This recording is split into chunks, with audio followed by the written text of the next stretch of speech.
আসসালামু আলাইকুম। কেমন আছেন সবাই? শরীর ভালো আছেন? আজকে চলে আসলাম সৌদি আরবের এক পার্কে, যেখানে সবাই মন খুলে হাঁটাহাঁটি করতে পারে এবং খেলাধুলা করতে পারে। তো আজকে আপনাদের এই পার্কটি ঘুরে দেখাবো। চলুন দেখা যাক।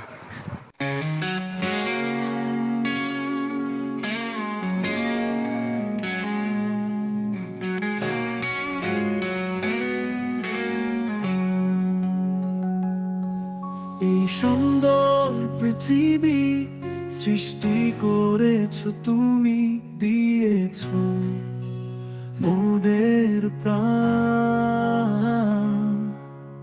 সৃষ্টির সেরা জীব বানিয়েছো মোদের, বানিয়েছো শ্রেষ্ঠ উন্মত।